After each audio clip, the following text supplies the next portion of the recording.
Salut à tous, c'est Envergure et c'est bientôt les fêtes, alors on sort le Champagny. Voilà, Julian Champagny, c'est le podcast du soir et c'est la mauvaise blague d'entrée. C'est honteux. Mais comme ça, elle est faite, tu vois ce que je veux dire. C'est notre thème du jour. Il joue à St. John's, le frère de Justin Champagny, qui évolue aux Raptors. Il fait un bon début de saison de Julian Champagny. Il est grand, il shoot, donc c'est un candidat naturel pour la draft 2022. Qui sera analysé, le jeu de Julian Champagny sera analysé par nos Destiny's Childs, à nous, Nico, Hugues, Alan. Comment allez-vous ? Hi everybody. Salut tout le monde. Salut à J'ai tous. pas l'aiguille. Et est-ce que Julien est créole ? Parce que la Champagny oui. créole. Ah ouais, ok. Oh. Ça commence très fort. Ça, c'est fait. Ouais, c'est fait. Je voulais, avant de lancer le générique, vous demander si vous buviez le champagne avant ou après le repas. Après. C'est avant. Toujours. Après, c'est unanime ? Alors, Nico a dit avant, je crois. Mais Ouais, Nico, moi, il j'ai boit dit avant et après. Ah, C'est le champagne avant et le rhum après. exactement, voilà. Donc ça sera peut-être un thème à développer pour notre ami JB Kay Posterdunk qui a lancé Distiller, son podcast sur les vins et spiritueux. Donc avec Julian Champagny, avant ou après le repas, c'est le générique, c'est Envergure.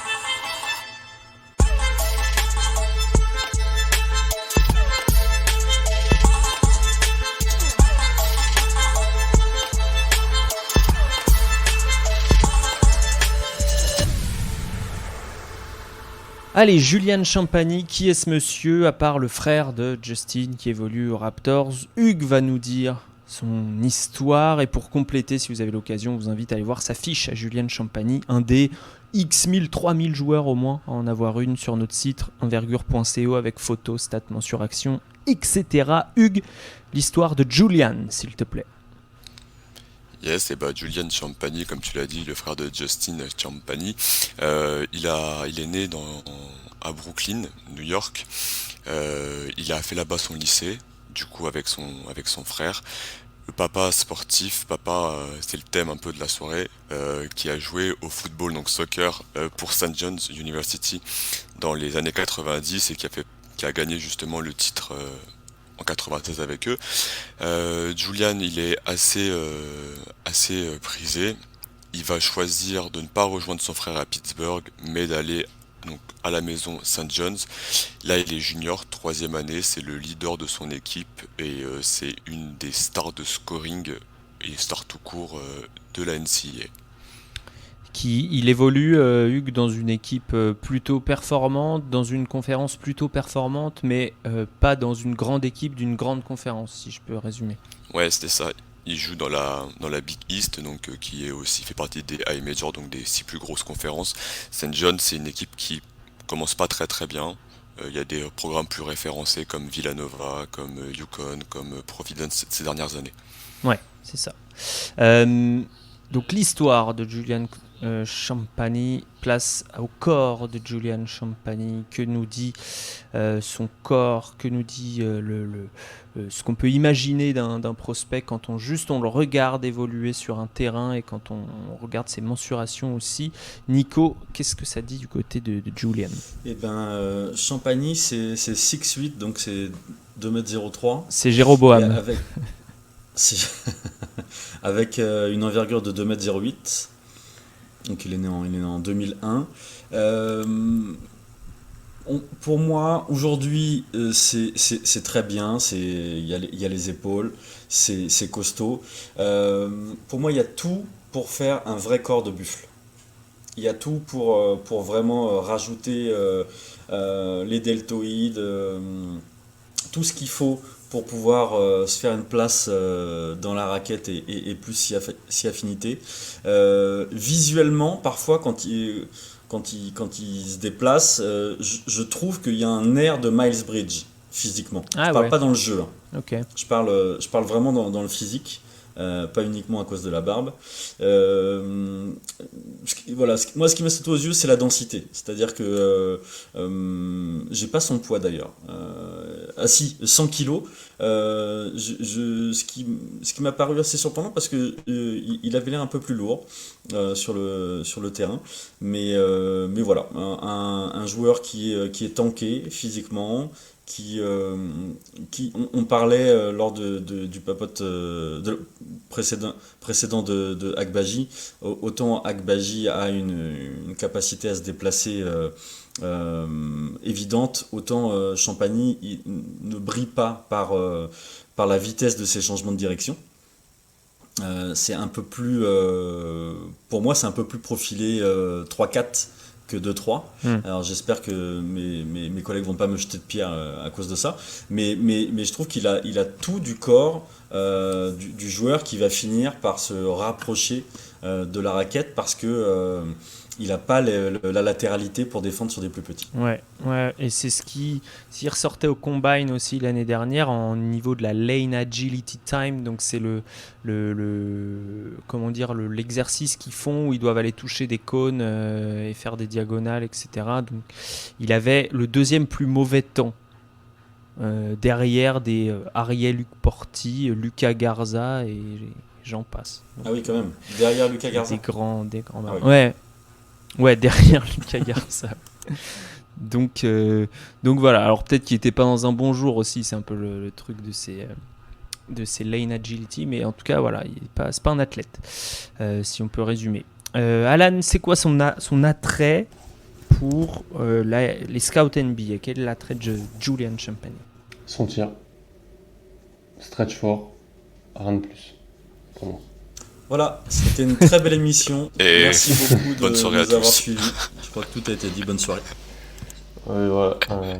Un créateur d'espace, un floor spacer, comme disaient les Américains, un joueur qui va jouer poste 4, je pense, en NBA, offensivement. Parce que défensivement, il faudra voir ce qu'il peut défendre, mais offensivement, voilà, comme l'a dit Nico, je suis assez d'accord sur son manque de vivacité. Donc je pense que la carte d'entrée, c'est un spécialiste du tir, je pense. Voilà. Sachant que, on y reviendra plus tard, mais il est plutôt efficace au cercle. Malgré le fait il peut faire des coupes et tout. Le but d'avoir le terrain NBA, c'est que c'est pas le même qu'en NCAA, c'est qu'il y a plus d'espace. Donc je pense que ça peut aider aussi. C'est ça. Alors justement, on va passer aux questions. Donc on a eu la carte d'identité de notre ami Julian Champagny qui est terminée. J'ai donc regardé quelques extraits, etc. Et je me pose des questions quand je regarde aussi les stats. Et je vois un rebondeur extrêmement impressionnant quand on regarde les stats avancées. Ça vous a peut-être pas sauté aux yeux, mais j'ai lu un article là-dessus. Je vous donnerai les stats plus tard, mais bref, les stats avancées disent qu'il est extrêmement bon rebondeur défensif. Tu me fais vraiment plaisir parce que c'est qualité première, j'ai noté tir, et le deuxième, j'ai mis présence au rebond. Donc je suis content. Eh ben écoute, ma question étant, est-ce que c'est important en fait? Est-ce que c'est important? À quel point c'est important pour sa projection en NBA? Eh bien, après là je parle trop, désolé. Mais pour moi, justement, ces stats, c'est un trompe-l'œil. Parce qu'aujourd'hui, il défend il est on va dire en duel avec des joueurs qui sont plus profilés 2-3. Et du coup, c'est normal qu'il domine. Parce qu'il est plus long, parce qu'il est plus costaud. Mais ce que je mettais à côté de son deuxième point fort, c'est qu'arrivé à NBA, pour moi, ce deuxième point fort, il n'existera plus. Ok, très bien. Hugues et Alan, est-ce que ça vous paraît important? Est-ce que vous regardez les chiffres de rebond ou alors les stats avancées, rebond contesté, etc. quand vous regardez un joueur universitaire? Merci beaucoup. Je pense que c'est important parce que moi, je le projette comme un 3-4 plus tourné vers le 4, donc je pense qu'il faudra qu'il l'aide au rebond défensif.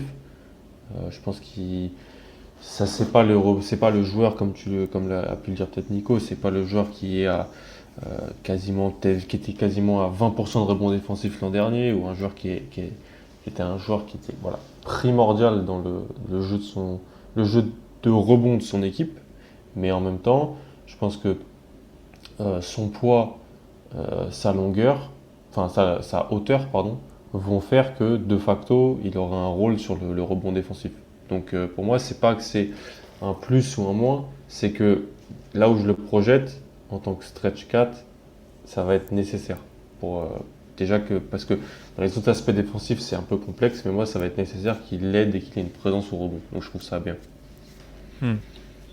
Hugues, est-ce que tu confirmes ce que dit Nico sur le fait qu'il est quand même affronté en majorité des joueurs qu'il domine physiquement et que donc des stats au rebond, même si c'est des rebonds contestés, c'est contesté par des joueurs, on va dire, Ah oui, je suis totalement d'accord là-dessus. Il a dominé, on a beaucoup de mecs qui dominent en NCAA parce qu'ils sont plus prêts physiquement et qui sont très intelligents, mais qu'il n'a pas un physique d'athlète NBA. Et comme le dit Alan, c'est pour moi un poste qui va faire du stretch 4, pardon, et que s'il prenait pas de rebond, en fait je drafterais pas tout court ce gars-là. Parce qu'il a vraiment un gros problème de latéralité, et voilà. Maintenant il compense, et je pense que cette stat de rebond, elle exprime ça, qu'il a un très très bon QI basket défensif et un très bon QI basket tout court et qu'il est tout le temps très très bien placé, notre ami Champagny. Et donc ça lui permet de prendre des rebonds là où les autres ils sont pas, parce que lui il voit où va arriver la balle, ça lui permet d'être dans l'aide, ça lui permet d'être dans l'interception, dans le contre, etc. Alors que c'est pas du tout un athlète. Oui, il a des stats plutôt très acceptables, très honorables quand on parle de contre, d'interception, etc. Effectivement. J'ai regardé, donc on parle de son tir, son point fort. On peut voir un peu de variété. J'ai vu des tirs où il sortait d'un petit sprint en stagger. Mais dans l'ensemble, il les plante quand même souvent ses pieds. C'est-à-dire qu'il a besoin de faire un petit hop. Ou alors il a besoin de ramener je crois qu'il ramène le pied gauche après, il fait droite-gauche, sur ses shoots en catch and shoot. Donc est-ce qu'il peut devenir un joueur qui met des tirs vraiment difficiles en catch and shoot, donc spécialiste à la manière de Duncan Robinson, dont on lui souhaite de sortir de son slump à Duncan, ou bien est-ce qu'il a d'autres cordes à son arc pour exister en NBA? Je parlais tout à l'heure de sa capacité à finir près du cercle, qui est quand même assez fascinante pour un joueur qui n'est pas un athlète. Et le problème c'est qu'il court pas comme Duncan Robinson le fait. Il peut pas, pour moi, il peut pas faire des courses comme Robinson le fait. Ça va vraiment être pick and pop, pick and pop, pick and pop. Et pour le coup, là-dessus, même avec un défenseur qui lui met la main devant les yeux, il prend son tir, il a pas peur. C'est un joueur qui vit très bien sous la pression, qui peut mettre des gros tirs avec une très forte confiance en lui, mais je le vois pas faire des courses. C'est vraiment un joueur de pick and pop. Ok. Parce que c'est vrai qu'après, sur les catch and shoot, en règle générale, il est à 37% en carrière sur quasiment sur 4 tentatives et demie, et cette année 41%, il n'y a que 8 matchs mais 41% sur 7 tentatives à 3 points. Donc, vraiment un très bon shooter à 3 points. L'année dernière il était très bon au lancer franc, là il n'a pas très bien démarré, mais ça viendra sans doute puisqu'il en prend pas beaucoup en plus. Nico, est-ce que tu le vois avoir une diversité de tirs suffisante pour se faire une place dans un roster NBA?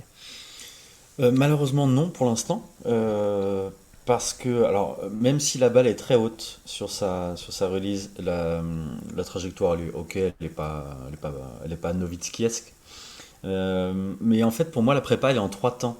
Là où les gros shooters vont avoir deux temps, réception tir. Lui, il y a le moment où il remonte, pour ensuite, on va dire, se lock au niveau du coude.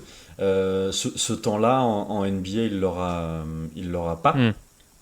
Et donc du coup, moi voilà, je me pose des questions par rapport à ça, en sachant que, comme tu l'as dit, effectivement, il a des pourcentages qui sont vraiment bons autour du panier, mais on va pas le mettre sur le terrain pour ça. Donc du coup, il va falloir quand même qu'il en plante. Après le dribble, j'en ai pas vu beaucoup. Je suis pas sur un gros nombre de matchs pour lui. J'ai un peu galéré pour voir ses matchs. 82% de ses tirs à 3 points sont pris en catch and shoot cette année.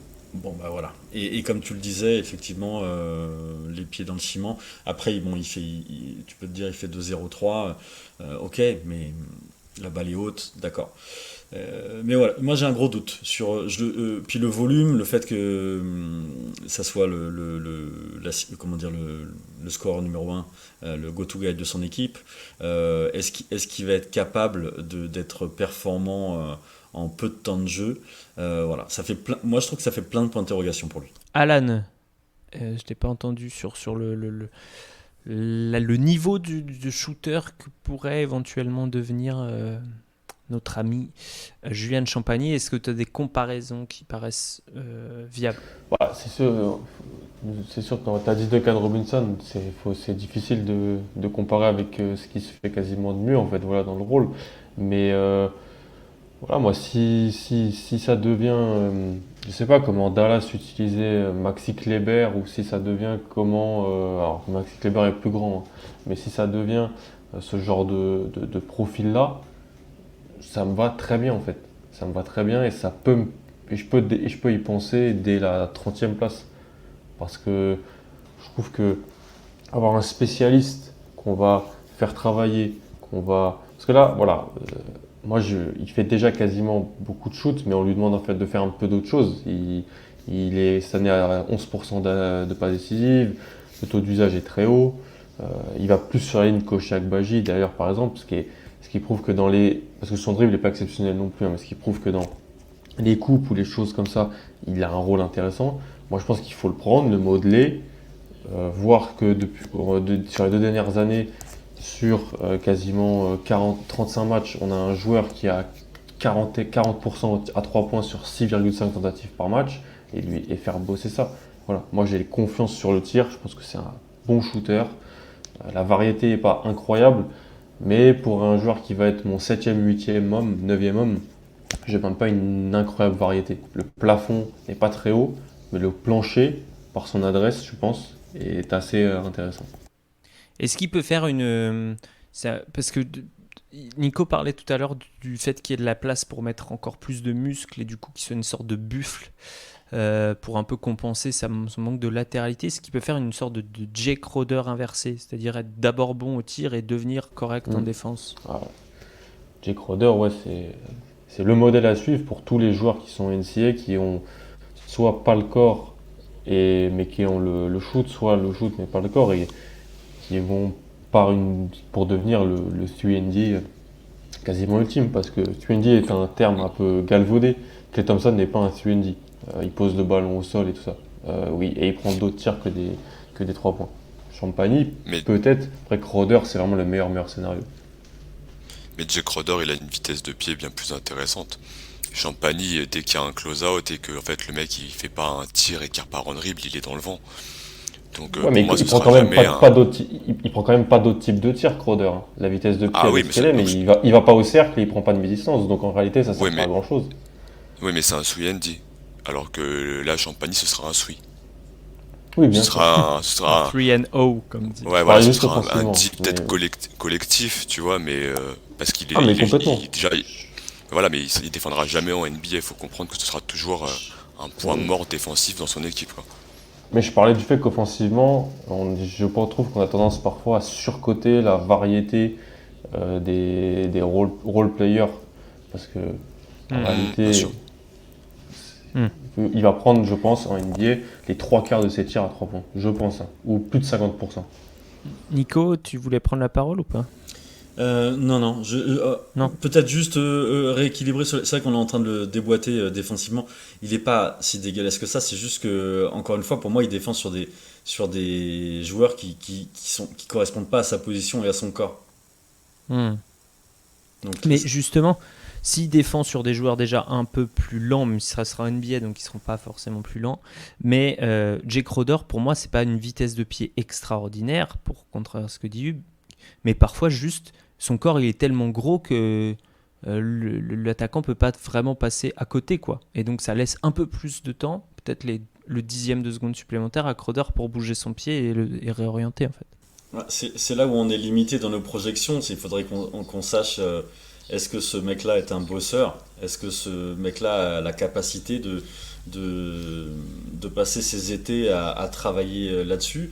Et c'est un peu la limite aussi de nos projections, encore une fois. Si ce mec-là, il arrive avec les épaules de Crowder et qu'il est capable d'améliorer ne serait-ce que de 5% sa latéralité, on pourra dire oui, bah oui, ok, on peut le mettre sur un terrain à des moments clés parce que il va être capable de stretch la défense et de pas être un trou d'air de l'autre côté. C'est ça. Genre justement, est-ce qu'il est bosseur ou pas? Est-ce qu'on a des retours sur des retours ou des estimations sur son implication dans son travail, dans ce qui peut devenir son métier, et puis sur sa psychologie en règle générale. Ce qui est sûr déjà, c'est qu'il n'a pas rushé d'aller à la draft comme son jumeau.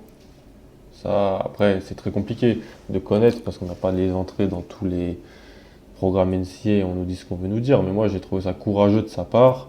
Après les tests physiques qu'il a fait et peut-être les retours de certains scouts de dire bon, bah, je vais revenir en NCAA et puis avoir une progression d'année en année.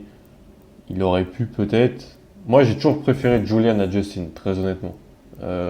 Justin, je Pareil. comprends pas qu'on ait utilisé un two-way sur Justin Champagny. Voilà, très, très honnêtement. Mais il a fait un très bon été justement en se montrant intelligent en Summer League. Il me semble qu'ils étaient plutôt contents, les Raptors de Justin. Ah, ils sont très contents même. Là, ils en sont. Voilà, mais je parle vraiment. Il faudrait que j'aille revoir les matchs des Raptors 905 et tout ça parce que paraît-il, il y a vraiment une belle progression et en même temps, il est tombé à Toronto. Et Toronto, c'est super. Ouais, c'est Dès qu'ils draftent un joueur. Aujourd'hui, c'est presque le meilleur endroit où tomber. Voilà, ce qu'ils font de Dalano Benton, Nebraska, en 2 ans, ils n'ont pas réussi à le faire. Et même si certains, dont moi, on aimait beaucoup Benton, on n'aurait jamais pu penser qu'ils auraient pu faire ça. Donc ça, c'est super pour Justin. Pour Julian, je trouve ça quand même assez courageux qu'il se dit, bon, moi, mes tests physiques sont pas bons. On m'a sûrement peut-être dit que j'avais que le tir extérieur. Alors ça, il a peut-être pas amélioré autre chose, mais on va voir. On est que début décembre. La saison, c'est jusqu'à fin mars. Il n'a pas été à la draft pour être à la draft. Après, c'est ce que je me dis de loin. J'ai aucune info sur ça. Hugues, est-ce que tu as lu des interviews de lui, Je l'ai vu d'insider? en sortie de défaite contre Indiana. Donc c'est un des premiers matchs de la saison, je crois, c'est le 3e ou 4e match où ils perdent contre Indiana. Et ce qui se Et ressort. il met pas mal de points d'ailleurs. Ouais, oui, il est énorme. C'est le seul bon Il met attaquant de des l'équipe. shoots incroyables dans ce match. Vraiment. Ouais. Et en fait, ils gagnent pas parce qu'ils n'arrivent pas à faire un stop défensif à la fin. Et donc lui, il dit toujours, il est très calme, il dit on va regarder du film, on va se concentrer. Et son coéquipier qui est à côté de lui, je crois que c'est Stephen Smith, ou je vais pas dire de bêtises, c'est Steph Smith qui a 5 ans NCAA, qui dit voilà, c'est le leader de l'équipe, tout le monde le respecte, on va tous essayer de supporter mieux Julian, etc. Donc voilà, très respecté dans son vestiaire alors qu'il est que 3e année et qu'il est dans une équipe avec pas mal de mecs expérimentés. Et d'ailleurs, on peut peut-être insister là-dessus, c'est la première fois de sa vie que ça lui arrive d'être le go-to guy de son équipe.